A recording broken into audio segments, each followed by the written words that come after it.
tawag niya. Ayun, magandang gabi po sa inyo lahat. Ako po si Annie. Yun. Ano ba yan? Ako po yung matakalina na chat lang. Ulit nga, kasi magandang gabi po sa inyo lahat. Sinumpisan ko po yung sasabihin ko sa isang kasabihan. Pag nagsara ang pinto, may bintana na magbubukas. Wow, bago. Nagsara sa akin yung pinto ng scholarship ng SM Foundation para sa college. Nagbukas naman yung bintana ng pagiging student assistant ko sa San Sebastian College. PS Accountancy yung napili kong course, di ba? Highest level. Pero, eto na. Pero, nung third year ako, nag-decide ako mag-shift ng course from accountancy to financial management. Pasensya na. Kasi nakayanan ko. Maraming pagsubok ang naranasan ko bago ako nag-graduate. Nandiyan ako yung talagang sasabi ng pre, sobrang relate kami ng pamilya ko, natatawa na nga lang kami. Araw-araw na pumasahe. Kaya yung mama ko, pati si Mong Pres, ang aga-aga wala na sa bahay namin, nag-aalam na ng pagpamasahe namin.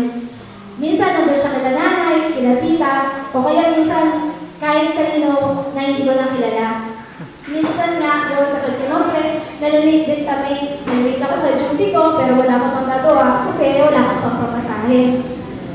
Tapos yun, pambili ng libro at iba pang bayarin sa school, financial o kahirapan. Di naman talaga yung siguro yung unang papasok sa isip ng isang estudyante kagaya natin na pagkataon po ang mga problemang naranasan. Susunod na dyan para sa akin yung pagbabalansi ko ng oras ng pagiging estudyante, student assistant, anak, at saka servant ni Lord.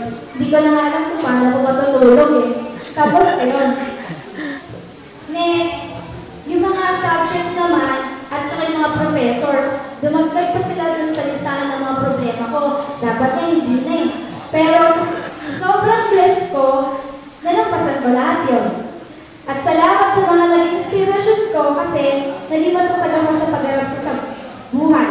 Unang-una si Lord, next yung pamilya ko, next yung kaibigan ko, including yes, PYL, only friend,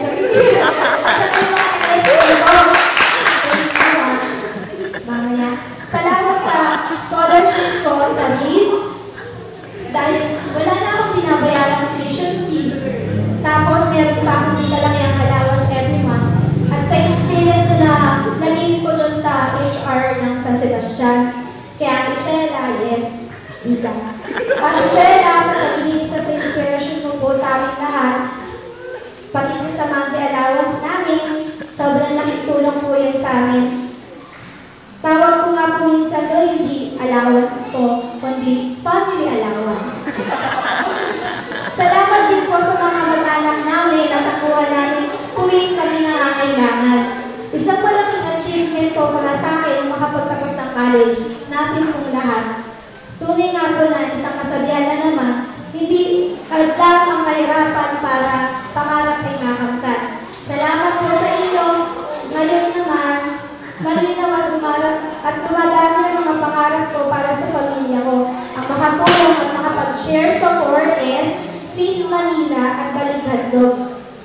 Nawa po, patuloy akong samahan ni Lord ng pamilya ko at ng mga kaibigan ko sa pag-abot ng pangarap ko. Maraming salamat po at congratulations po sa ating lahat. Thank you. Ayun yung baligid ko. Address. Nagsimba ko muna ako.